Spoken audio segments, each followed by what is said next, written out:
Okay, so I'm here with Jesse, who is a co-founder of Magnum electric bikes.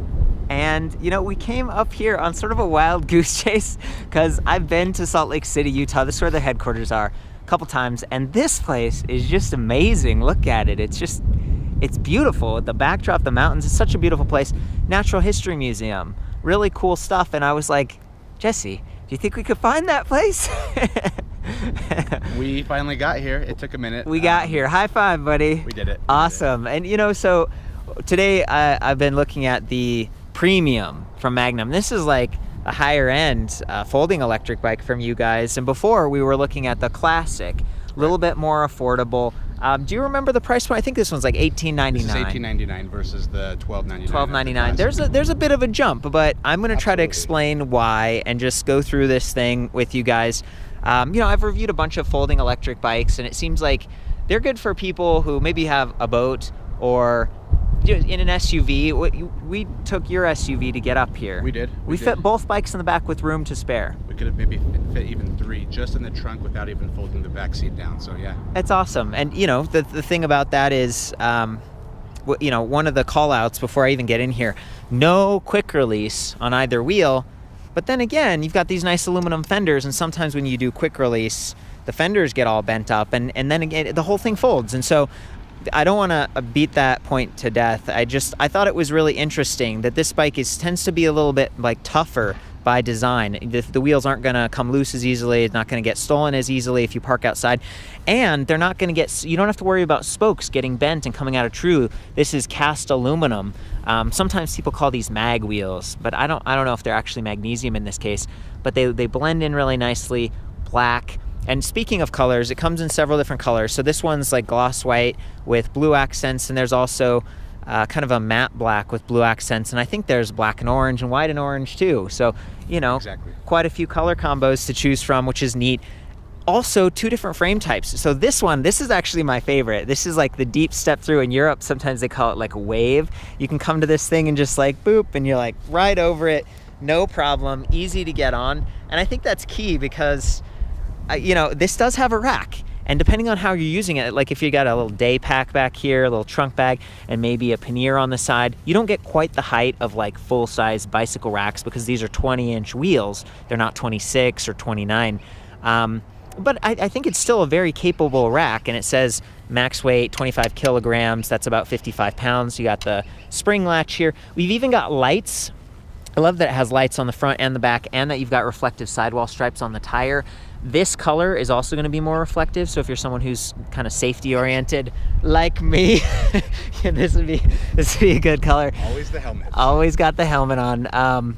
But the thing about the lights is they're independently operated, so 2 AA's in the rear, 2 AA's up front. They should last a long time. It's like an LED, but you have to push them on separately. So it's like you come to the bike, you're like, okay, step 1, step 2, step 3, turn the battery on, step 4, turn the thing. And then when you park, you know, let's say that you work over here at like the Red Butte Gardens or the Natural History Museum and you're like late to work, just don't forget to turn off those lights so that you're safe on the way home. You got to remember that. Some of the other upgrades on this bike is a better suspension fork. So RST Carve definitely got more travel here. I estimated like 60 millimeter just in the ride-up. We do have preload adjustments there, which is kind of nice. And then we've even got a seat post suspension. So I love that. 27.2 millimeter diameter. You could replace it with something that's better, but this works okay, especially over time. It kind of gets, you break it in a little bit, and check out the saddle. It's called the Look-In from Sully Royale, because you can look inside. Inside the saddle, there's like gel in there. Even got bumpers on the back and a flip up. So if you need to pull that battery off, you totally can. It's real easy without taking the seat completely off the bike. And notice how the collar is tilted to the side, and so is the slit in the seat tube. They do that so that when you clamp it down, this quick release clamp doesn't collide with the battery pack and scratch it and stuff. That's something, these are like the really good attention to details that I feel like Magnum has while still offering some value bikes. Again, this one costs more, but the big reason is because it's got a 500 watt internally geared hub motor in the back, along with a 48 volt 13 amp hour battery. And that's huge, and that's part of what increases the weight on this one. It does weigh a little bit more than the other one. And in fact, the battery itself is 9 pounds. So if you're folding this up and you're pulling that battery off, it's going to help you a lot to load it in the car. But again, just the cast aluminum wheels, the suspension fork, the seat post, there's a lot here that improves comfort, but there is the trade-off.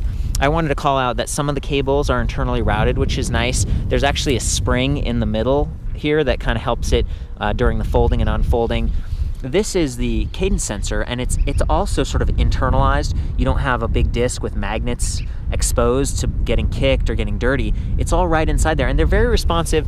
I've been asking the technicians back at the shop, like, how many magnets? They're like, well, we could break one open, but I don't think, I mean, it's at least 12. It's very responsive as far as cadence sensors go, and I like that, because you could be in the position of just moving your legs, just to relax and get out there, shifting gears easily. You don't have to push the same way that you do with torque sensing bikes, and to me, that's pretty cool. So yeah, I think this is about 63.1 pounds, or maybe it's 61.3. I think it was 61.3. 61.3, thank you. Yeah, yeah, no so, you know, whereas the other one, it's like in the 54 range. So you pay a price for the more power, but boy, is this thing more powerful. I was able to get it to 25 miles per hour. So it's like, technically it's a speed pedelec. And frankly, you know, I'm glad I have my helmet on, and you probably wouldn't want to go too much faster than that, just given the smaller wheel size. It did feel comfortable to me. It felt pretty safe. There's a locking pin right here at the mid fold point. There's also a lock here. I like that the stem telescopes, it goes up a little bit higher, but you'll notice it stretches the cables, and so then your steering can be a little limited, and just be conscious of that. You might think, oh, I want it all the way, and then you maybe don't go quite all the way. Seat post is also a little bit longer. What I'm trying to say is, you can get pretty full leg extension. I'm 5'9", I'm an average size dude, and I guess it's kind of nice to be able to get onto a folding bike and not feel like you're sacrificing too much in the way of comfort or even pedaling performance. 7 gears it's enough for, getting around town. Even hitting those higher top speeds, it was decent. The derailleur is pretty basic. This is Shimano tourney. It's kind of the entry level, but it's still Shimano. 11 to 32 on the rear cassette, and then I believe it's 52 teeth up here, and that's larger than a normal chainring. And the reason they do that is to kind of balance out the smaller wheels. If they had a smaller chainring with the smaller wheels, you'd be like, struggling to keep up. And this is pretty common on folding bikes. I wouldn't expect any different from something that's a little more quality like this. You've got kind of a sandwich going on here, aluminum alloy, kind of a guide, so you're not going to lose that chain as easily if you are just operating in throttle mode, going over bumpy terrain. That's pretty common on electric bikes. The chain falls off. Nice to have that here. Also at the bottom, you've got the little support arm, so if you're folding this thing, you're not going to bang that up as much and chew up the teeth and just things like that. The pedals are all right. They're plastic. They flex a little bit more than, like, there are aluminum alloy versions, but then they weigh more, and I think they are still trying to hit a value price point. So they poured the money into, like, yeah, we have lights, yeah, we have the racks and everything, but really it's the power and the strength of the wheels, and the fact that it comes in those 2 different frame configurations, which I may not have finished mentioning, that the other one's more of a mid-step. And maybe that's kind of like the guy version or something. I mean, the fact that these come in a bunch of different colors, you can totally do a his and her and still get that step-through performance. Also, a couple times I've ridden these bikes before, the folding bikes, where you're standing over it, or I was with my girlfriend at the time, and she kind of bumped her leg on that latch because it does bulge out a little bit more. I feel like it's fairly compact, and being lower, there's less likelihood that you're going to hit your thigh unless you're really short or something. So I like that. I feel like it's a worthy trade-off. I was moving the pedal a minute ago and it was colliding with the kickstand down here. That's one of my other little complaints. I mean, there's a mounting bracket right there. It'd be nice if that's where the kickstand was mounted, but maybe it's in the middle to support the added weight of the battery pack, because that really is where most of the weight is. You can charge the pack on or off the bike. This is the charging port. It's got a little LED indicator.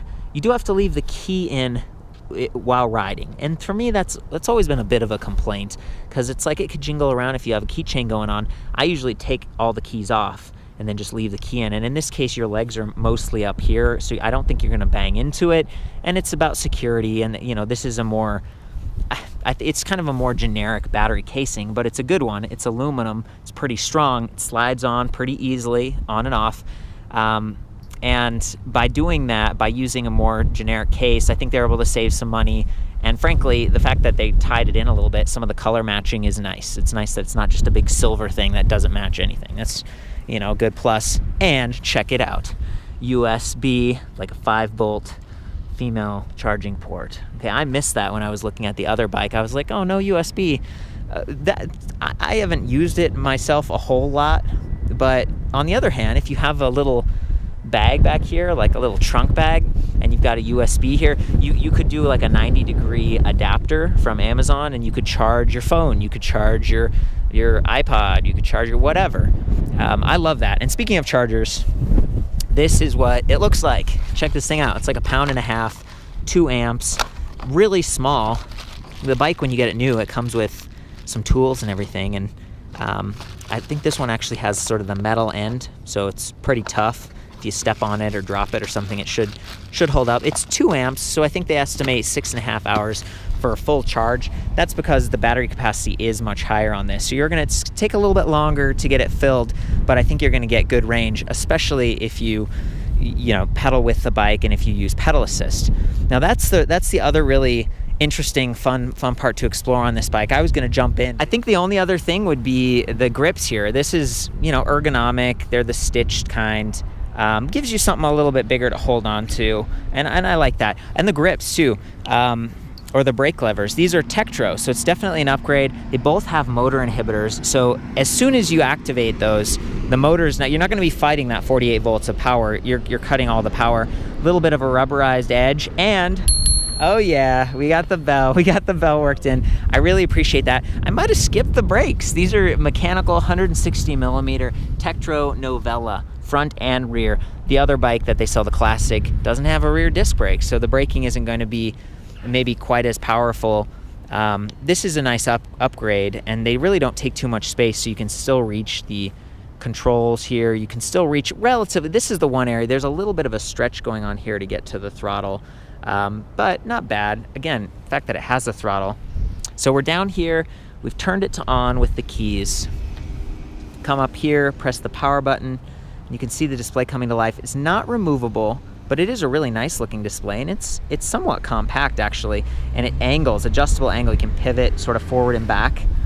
We've got a bunch of settings in here. I really like this display because it gives you 6 levels of pedal assist and 3 levels of power.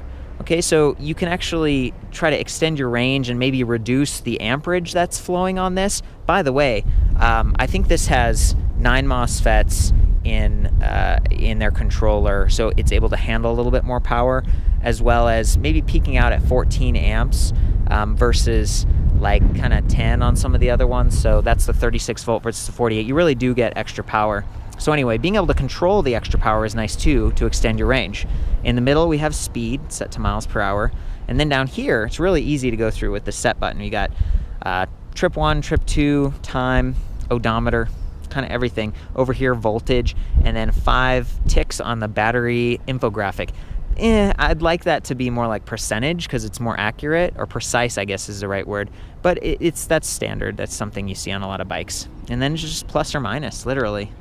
And I think, what is it, power button? That goes, yeah, the power button does the backlighting. Mm-hmm. So, sometimes you're riding at night and you want to like see the display. And what do you have any favorite things about this display, Jesse? People really love that it's going to show you your BMS right there. I think you kind of hit on. And then, of course, the upgrade from the other display we oftentimes use, and you hit this as well, the 3 levels. If you want to get more range, set it down to economy rather than power, and you're going to see that. Okay. It's really nice. I think we get in there by holding the set, and then there's some options. Yep. It's a fairly open system.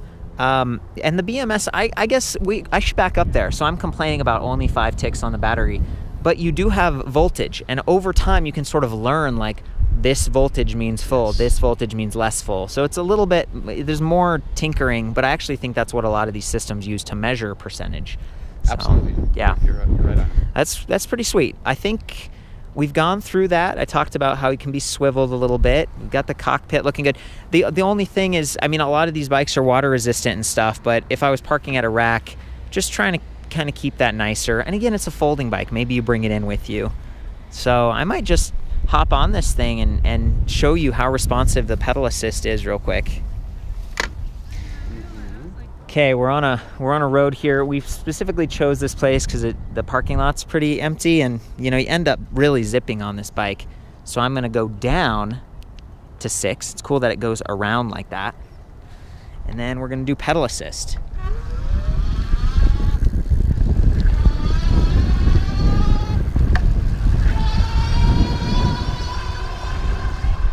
Whoa, boy.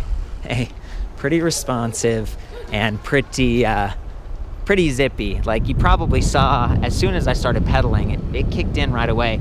But if you're someone who's maybe heavier or you have a big load, that trigger throttle overrides at full power. So you really don't need to worry about messing around and being distracted with the display. You just come over here and you press this and off you go.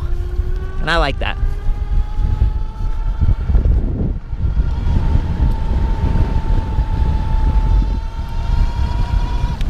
Woo! So I think the full speed with throttle operation on this is around 20, but then assisted, it does go up a little bit higher, and that's technically, it's kind of in between. It's not like a full speed pedelec where you're hitting like 28, but 25, like I said, is pretty impressive on its own. Try to go over some bumpy stuff.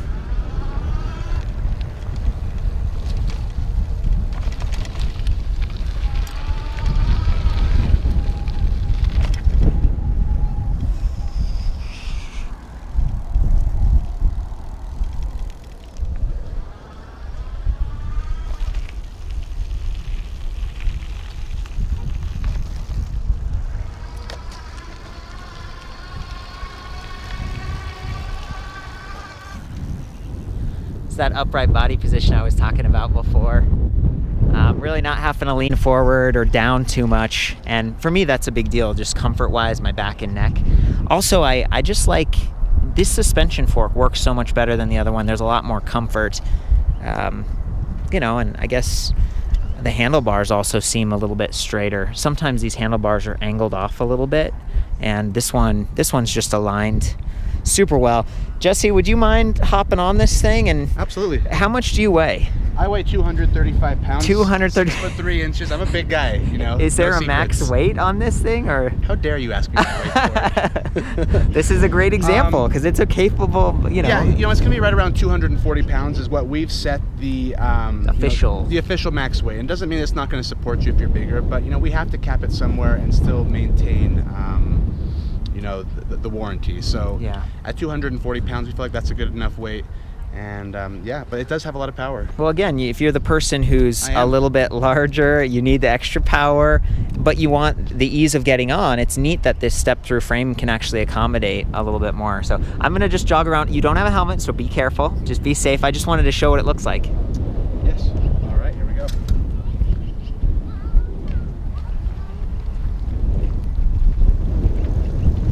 Looking good. There he goes.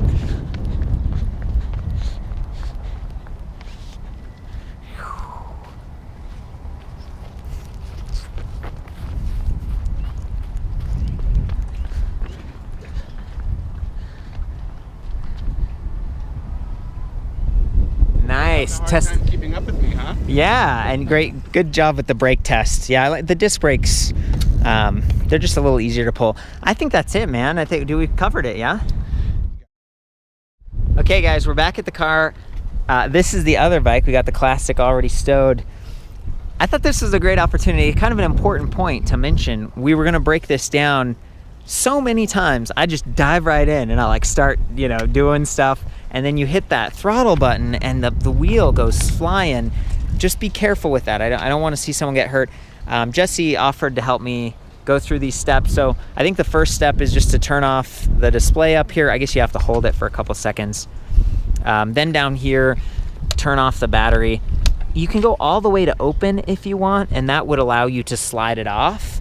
Do you want to take the battery off, or you're a strong guy, you don't need to? We don't really need to be honest, so yeah, we'll just leave it on there for now. He's told me he likes to take the seat completely off, so maybe that's next. You know, and then it's just out of the way completely, and you keep it nice, stick it there somewhere in the trunk. Mm-hmm. What do you do next here? You know, I usually will bring down the post. Cool. Yep. To its lowest position. Got that locking pin on the other buckle. That's what I was talking about before. Really nice to have those backup systems so you don't end up flailing. Cool. And then we'll go right here. Oh yeah, love that. We got the pedals that fold. Pretty nice. And then the middle part. On the last bike, Jesse pointed out to me that not only is this like a quick release latch, but you actually have to pull it up. See, so there's a pin right there. That was key, man. Thank you for pointing that out. You can see that spring there too. That's the spring, yeah, that's cool. I haven't really seen that on a lot of other bikes. And from here, this is where the metal thing comes in, and you kick the kickstand. It's kind of a free-for-all at this point.